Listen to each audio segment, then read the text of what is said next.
I have the great privilege of talking to absolutely one of the legends, from Lou Grant to his roles on miniseries like Roots and Richmond, Poor Men, to the voice of Mr. Fredrickson, one of the greatest actors of all time. Ed Asner, how are you, sir?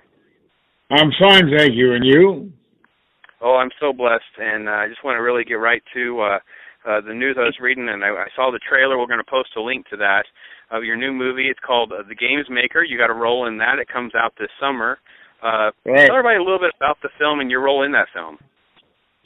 Well, it seems to me I've only, other than acting in it and other than seeing various scenes that I was doing ADR for, it seems to have a touch of Harry Potter to it.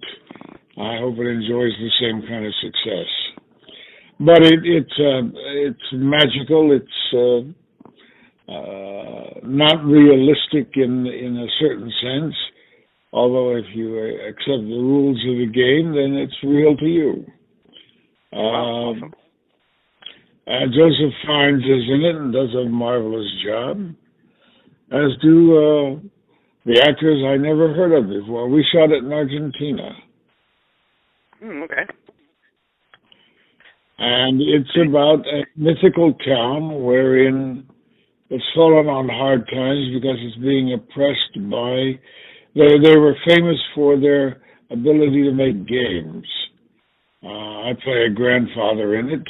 My son spurned the idea of being a games maker.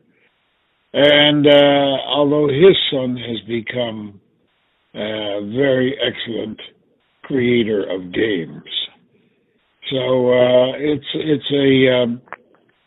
like a forced battle between Joseph Fiennes as the villain, who's taken away the championship capacity from the town, and my family, who are an integral part of the town. So I don't want to give away too much because then it won't be as exciting. Well, that sounds like a very interesting movie, and definitely coming out during the summer will be a great time for that. I know fans love that kind of entertainment. So, oh, yeah. You also have a great one-man show that you've been on, playing FDR. You still have more tour dates coming up, or can you tell us a little bit more about that? Yeah, I'll be doing it in St. Louis in April. And I'll be doing a performance in Englewood, New Jersey in May. And I don't know what happens for the rest of the season. We're scheduled for 4 weeks in Laguna next year. And I'm sure other offers will be coming in because I'm so fantastic to watch. Tell us a little bit about FDR himself. You didn't laugh. Hello, are you there? Yes, sir. I just said you didn't laugh. I missed your joke. Say it again. I'm sorry. I think our phone broke up. I don't want to break up your audience. You were asking me. Go ahead. I was asking about FDR and what drew you to do a one-man show on the president. Well, the opportunity arose with the script. And he certainly was a hero of mine. I adored him. I regard him as the greatest president. And wish to God we had more like him. Well, it sounds like an interesting tool. We'll try to get those dates, and we'll link to those dates so folks can try to get tickets and see that. St. Louis is the next one you said coming up in April? Yeah. Where are you based? We're actually based out of Florida right now. I just talked to a friend in Florida. It's a bit nippy down there. But it's nippy, right? Well, I get a little nippy today, but it's hardly worth complaining when folks up north are, shoveling snow. Well, I'm not shoveling snow. I'm in Montclair, New Jersey right now. I'm rehearsing a reading of a musical play with the music by Terry Cashman, who's renowned success with baseball, stemming from his experience as a minor league player. And it's a good reading. It's a good musical. called Once Upon a Pastime. Once Upon a Pastime. Awesome. Awesome. So obviously with a long list of roles, and I mean, do you still have people just stopping you when you're in restaurants, things like that, remembering back to the Lou Grant days? I mean, you have so many great roles and things like that you've played. I mean. Yeah, they never pick up the bill. I guess I should come with it, right? Yeah. It's one of the perks I would enjoy even more. But it's nice to meet them and to see them, and to know that they like the past. Well, especially because you have touched so many generations of fans for so long. I mean, even the newer generation of young kids, you know, my kids were just so excited to know that I get a chance to talk to you because they know you from movies like Up and Playing Santa and Elf and things like that, being able to touch even yet another generation of kids. Right. I know how to build the gingerbread cottage, all right. a little bit of everything for everyone. And then I snatch them up. What is it that still drives you to? I mean, you've just been on the crazy ones with Robin Williams, and you did Law and Order, Hawaii Five-0. You're still so busy. What drives you to carry on at such a level? Well, I love my work.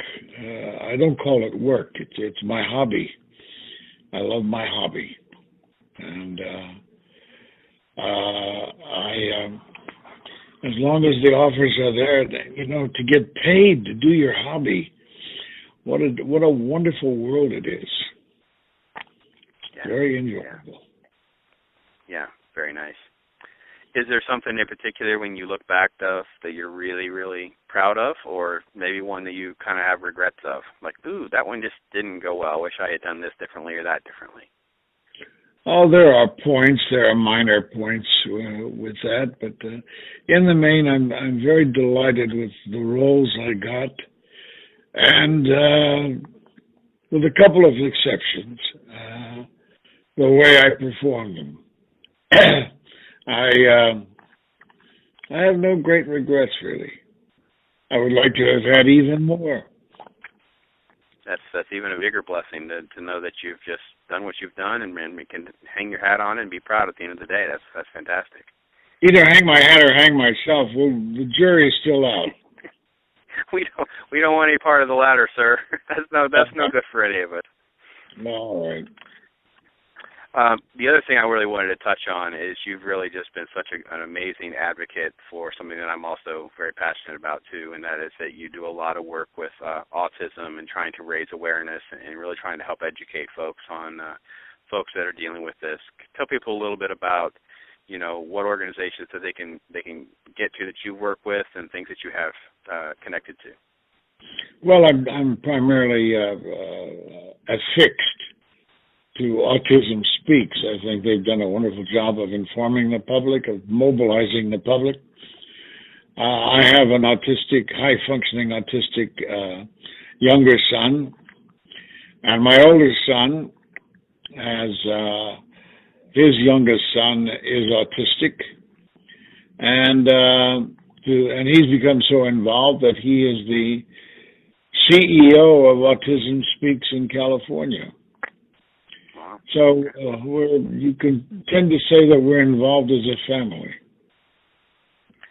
Well, obviously, when it's close to your heart and your home like that, you know, you tend to get very passionate. I know we spoke to John C. McGinley about the special needs in his family and what he does and things like that. I think it's just great that folks in your status can use that as an opportunity to help spread the word and get it out to the general public. Well, I'm delighted at what we've been certainly what my son has been able to accomplish. He's been a wonderful ideator for the organization, and the longer we stay at it, the more we find that autism now affects 1 in 88 boys, and I'm sure by the time we leave this earthly void, it'll be even lower.